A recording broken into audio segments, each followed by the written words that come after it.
Okay, we're going to continue now our discussion of part one of Newman's Grammar of Assent by returning to the distinctions between real and notional apprehension and assent and inference and assent. And I am going to hopefully elucidate them a little more through this video. Okay, I'm going to screen share my PowerPoint.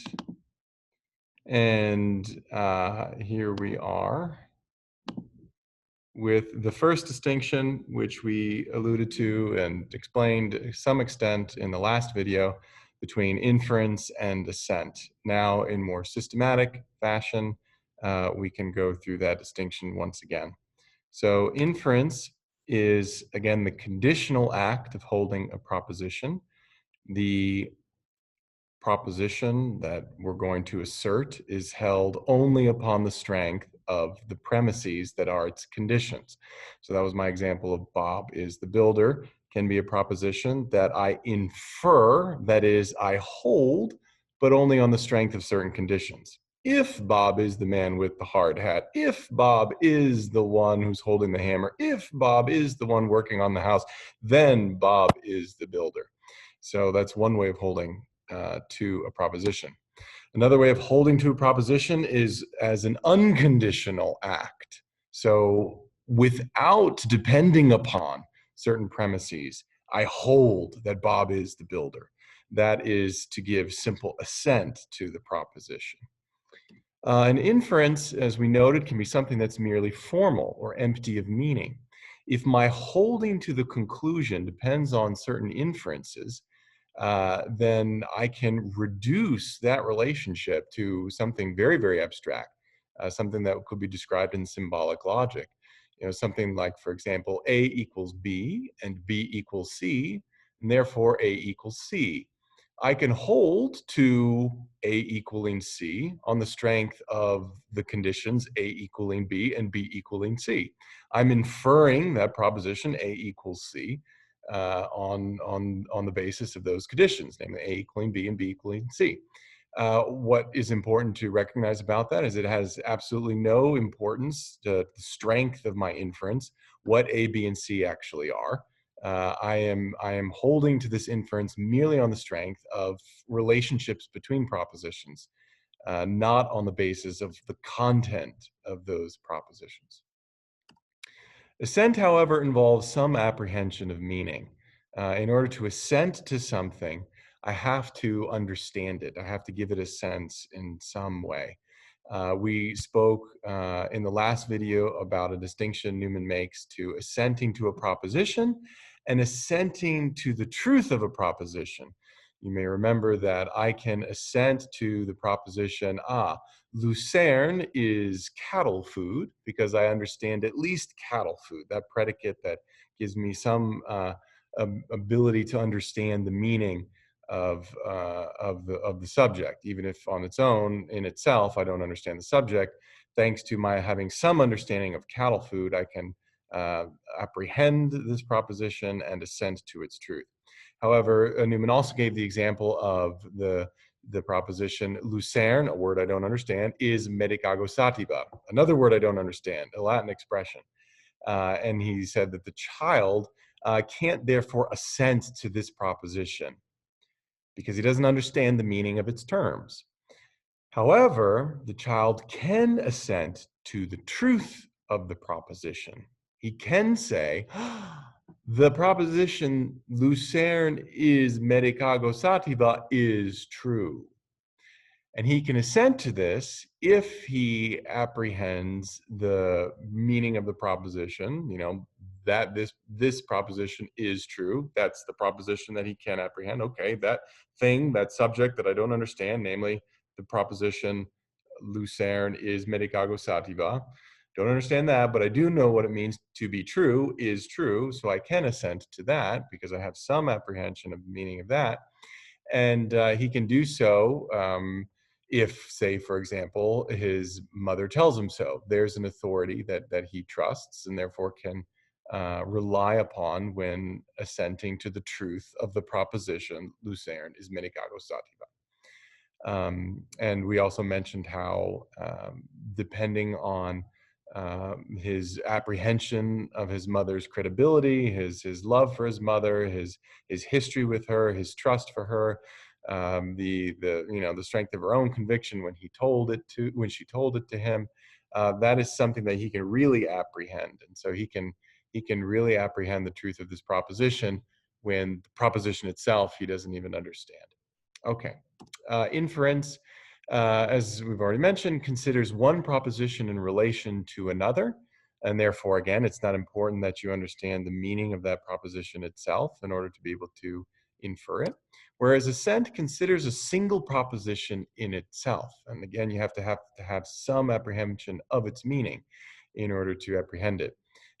This point here about inference and assent also makes sense because if inference is a conditional act, namely one proposition holding as true based on certain conditions, namely other propositions, well, of course, we're considering one proposition in relation to another.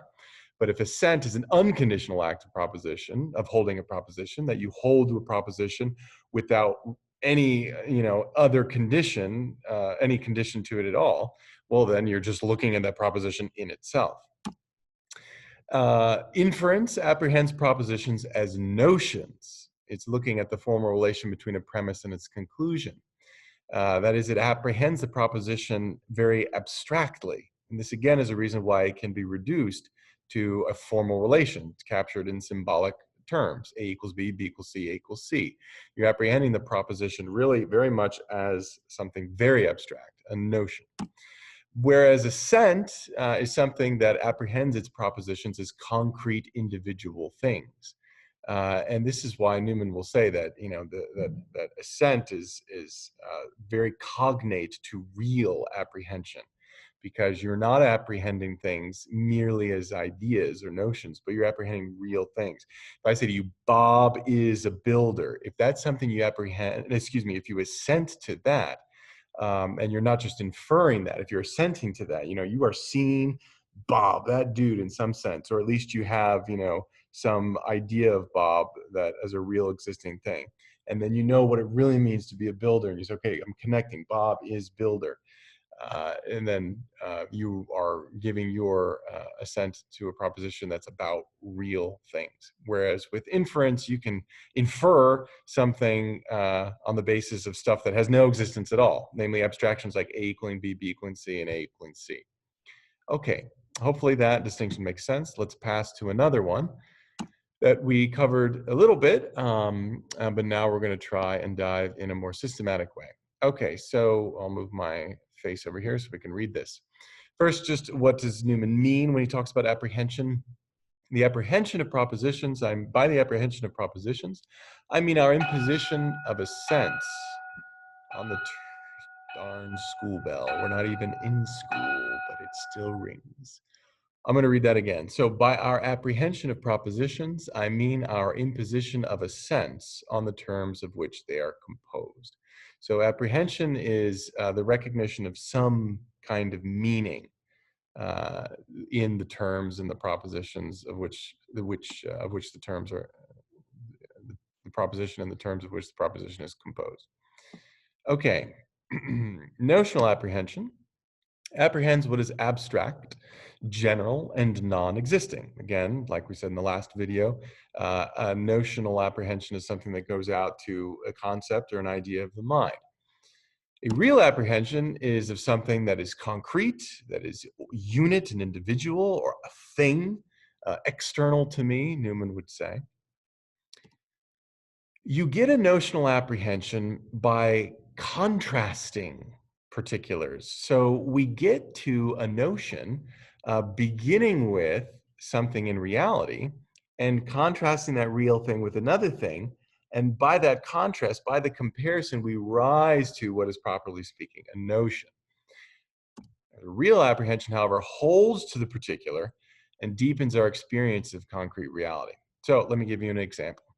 If I say have in front of me a dog, that is a real thing, and I can apprehend that dog with real apprehension. I look at the dog, I pet the dog, I smell the dog, I do all sorts of things with the doggy, and I know the more time I spend with it, the more experience I have with it, potentially the richer my apprehension of that word dog. By, if dog here is being used as a name for that thing right there in front of me. But if I now say, okay, I've got this doggy, and then I've got over there, oh, there is a human being over there too. So now I've got two particulars in front of me, a doggy and a human being. Again, I can spend time apprehending each of them in their individuality, or I could begin to, sit back and reflect and start comparing and contrasting them. You say, well, the doggy barks. The human being, no, he doesn't bark. Doggy licks my face. A human being doesn't lick my face. Doggy is very furry. Human being less so. And I can begin to compare and contrast them and start to rise to abstract definitions of these two realities that are ultimately just notions, not the things themselves, but have a helpful way of capturing what distinguishes those two real things. So I could say, doggy is a face-licking, happy animal. And I could say a human being is a polite, rational animal. By polite, I imply doesn't lick my face. So there I have created definitions which can apply to both these two particulars. But those definitions are not themselves the particulars. They're not themselves the really existing things, but they're concepts, they're abstractions, they're things that don't really exist, but nevertheless help me understand what does exist, provided, of course, that these definitions do in fact reflect something true about reality. So you see, hopefully, how a real apprehension holds to or dives into the particular, and by all the different manners of our experience can, enrich our understanding of that particular. And I can, in this sense, when I utter the word dog, I'm using it like a name for this thing. And when I smell, when I touch, and so forth, and look at, I really apprehend more and more meaning of that word dog. But then I can look at the dog and compare him to a man. And here, when I say dog, I don't necessarily mean anymore that particular dog, but I'm thinking about dog as opposed to man. I've risen up, I've abstracted now to a level of notions and concepts, stuff that isn't real. What's real is the dog and the man. My idea of dog is an abstraction. Of course, it may have some bearing on reality in as much as that abstraction really does help name things true about reality. But ultimately, the abstraction itself is an abstraction. It's something that doesn't exist. What exists is the dog. This is not a denial of nature. This is not a denial of essences. Newman is not saying there is no such thing as dogness. No, he's not saying that. What he's saying is that the idea you have in your mind of the dog is not the fullness of that nature. That nature, as it concretely exists, is more than your abstraction of it. Okay. Another important distinction between notional and real apprehension is that because notions are ultimately not real things, they're ultimately concepts and abstractions and things like that, they have a much weaker effect on our affectivity. They only present us with, very abstract things, and abstract things don't tend to draw our affections very much. But on the other hand, real things that we apprehend, those are much stronger in their effect on our affectivity. Those are things that really pull us, they motivate us, they stimulate our passions much more powerfully. As an example of this, I could say to you, for example, over 1 million Americans have died in war. It's a very strong statement, sort of. I mean, 1 million is a big number. Uh, Died in war, that's very tragic. But if I said it to you, chances are you weren't all that, plus. Like, you didn't probably go like, oh my gosh, it's terrible. It's a terrible thing. But chances are in your affectivity, you weren't pulled. Shame on you. No, no, not shame on you. I'm teasing. It's just the notion for most of us. 1 million Americans died in war. That's a note you take in your history class. You write it on your page and you memorize it for the test. Now, what if you were to see a friend come into your room right now and on his or her way in stubs his toe? Now, if you watched your friend stub his or her toe, chances are you go, "Ooh, oh gosh, that's awful." Now, that's because you're apprehending really the meaning of that event right there, or the statement, "I stubbed my toe." Like, oh gosh, I hate it when I do that. I know exactly what that means. It's because when you hear, "Oh, I stubbed my toe," chances are you're thinking of a real experience of that you yourself had, and a memory is calling up an image of that. Oh, that was awful. That's very different than the statement, 1 million Americans died in war. 1 million Americans war, those are all abstractions for us. But I stub my toe, or watching a friend stub his toe, immediately recalls real apprehensions of what was like the last time you stubbed your toe. And so your reaction to the event, or your reaction to even hearing about the event, can be much more visceral, much more emotive than the reaction to the abstractions. Now, one qualification. Newman says, and this is very important for when we pass over to talking about God, that statements that are notional initially can certainly become real statements, or propositions and apprehensions that are initially notional can become real. For example, if I say to some people, 1 million Americans died in war, that number, 1 million, can be very, very real when one of the million is, say, my own father or my cousin or my brother. If I say 1 million Americans died in war, and some people, when they hear that, they don't think of 1 million, in a very abstract sense as a number could be. They think of a face, boom, my uncle, my aunt, as one of 1 million. And that number all of a sudden got real concrete. And say when 1 million Americans died in war, it's like 1 million Americans died in Iraq in 2004. The idea of war can become very precise. So uh, notional propositions can become real for some people when those terms evoke the apprehension of something real. When 1 million Americans dying in war means my uncle died in Iraq. That can certainly be part of the meaning of that statement that's called to mind. And that's why, you can be talking about history class, and all of a sudden, somebody says something like 1 million Americans died in war, and all of a sudden a student is crying because she remembers a loved one that died.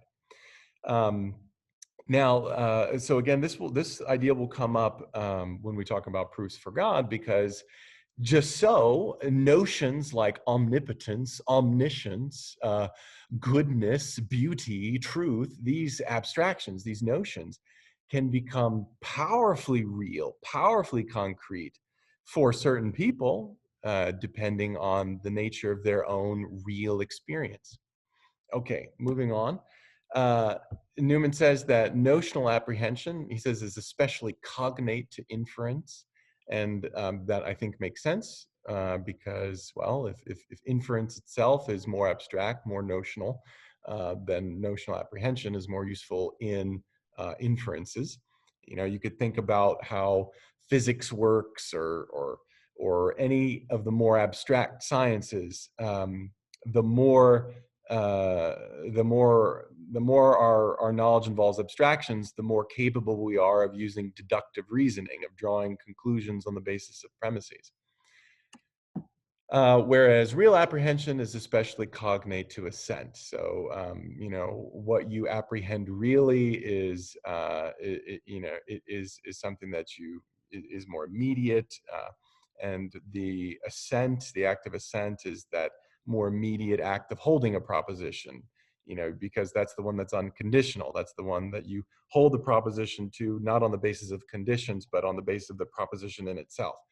That's what assent is. And if I really apprehend something, well, then there's an immediacy there that Newman would say is especially cognate to acts of assent. Notional apprehension, he says, is the work of the grammarian, whereas real apprehension is the work of the philosopher, the experimentalist. So what he means by this is that when we're dealing just with notions, uh, again, it's not so essential to understand the meaning of them in a real sense. You know, you don't have to know concretely what A, B, and C are in order to work with them. You just have to understand their relationships. So, as an example, you could think of somebody trying to do a translation project. Newman gives this as an example. You can have somebody who understands, say, both English and Italian, translate a work without really understanding it. He can, if it's the kind of work that deals mostly in abstractions or notions. So I don't know, a work of science like physics, or a work of economics, perhaps, where the dictionary has very simple one-to-one definitions that you can employ as you translate, and just go from one word to the next, one word to the next. You have to understand the two languages, Italian and English, but you don't have to understand the content of what's under discussion. And so it's really just a grammatical effort to translate there. But if you were to try to translate something like a poem, that would be more difficult, because the range of meaning of words is not something you can render very precise just by looking at a dictionary. You have to have some experience for what the poet is talking about, and therefore you really have to understand the words in a much more personal and real way. You're not talking about abstract ideas anymore when you're dealing with poetry. Good poetry is always about very particular experiences. Sometimes, you can't translate the poem because you haven't had those experiences. Newman also gives just the example of reading literature. So, um, a boy who reads, I don't know, Crime and Punishment, he may understand all the words in a very abstract way.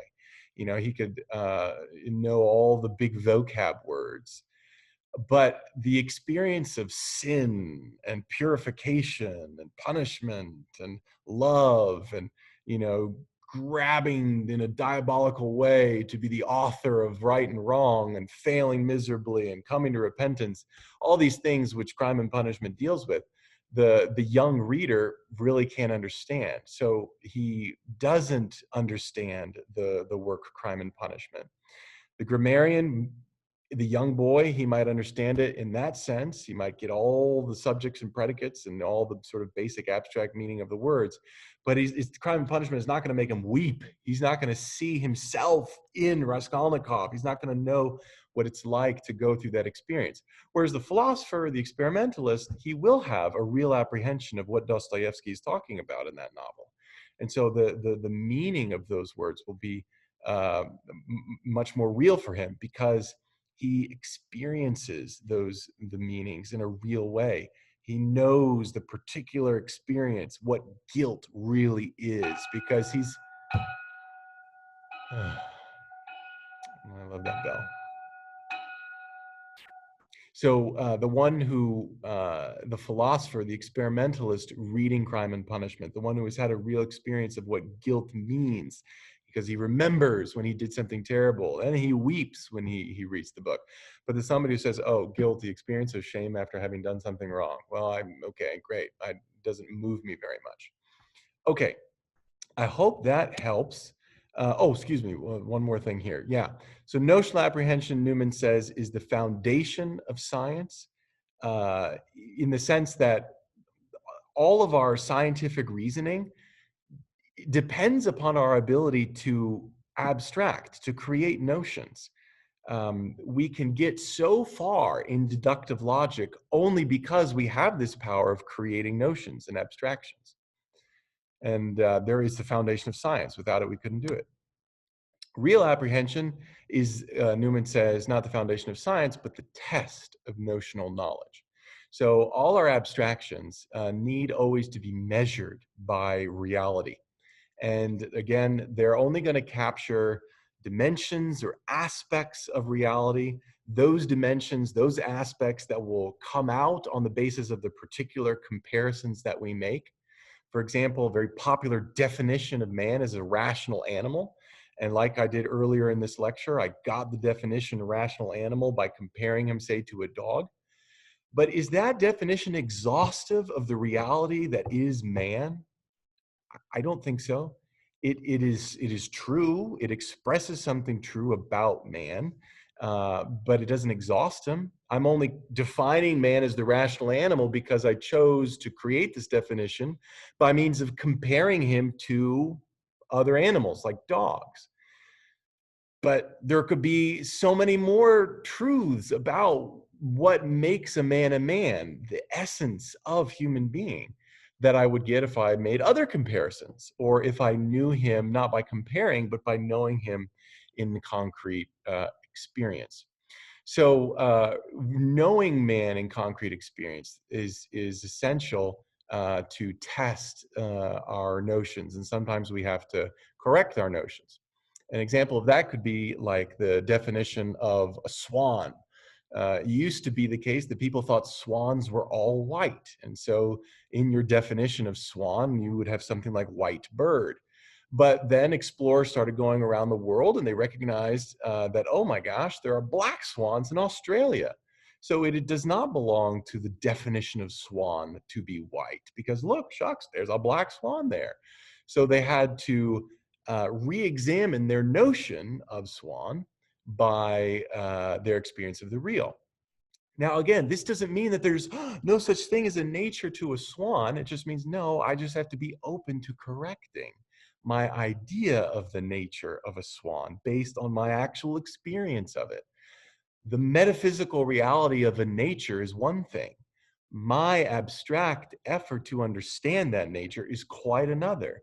And I certainly can be wrong about the definitions of things. And I do need to be open to being corrected by my experience of the reality in order to make sure that my definitions and my abstractions always approximate as best as possible the reality of the essence that actually exists out there in reality, not in my head.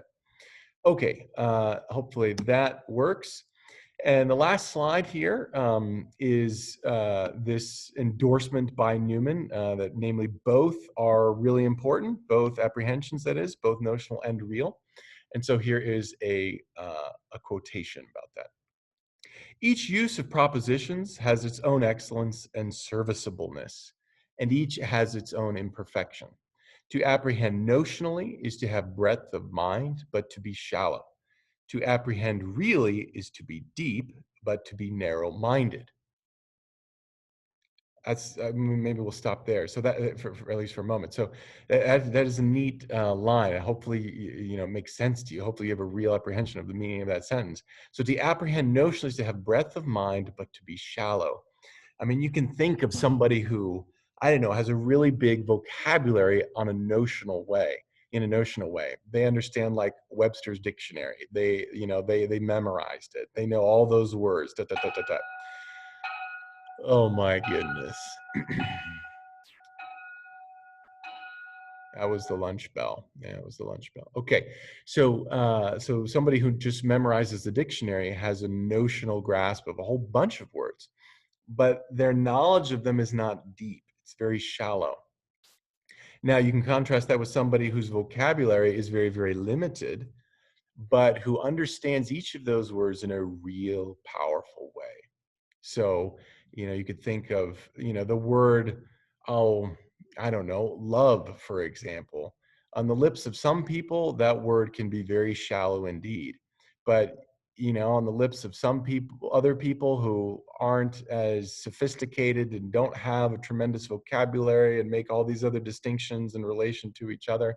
But when they say the word love, boy, that because of their experience, because of their history, that word is a depth that's really profound.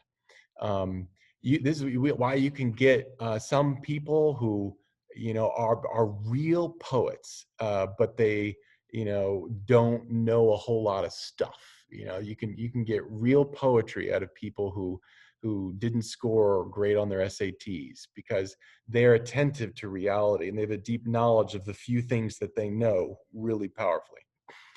Okay, moving on. Oh, but this real knowledge is can also make you very narrow-minded. So you can have a real powerful grasp of some truth, but until you are also capable of relating it to other things and relativizing this one thing I apprehend and comparing it to others, and therefore building up notions, then I can be very narrow-minded. You see this, I think, in religious debates. You can have, yeah, okay, your theological idea is true, and yeah, you see really powerfully its truth. That's good.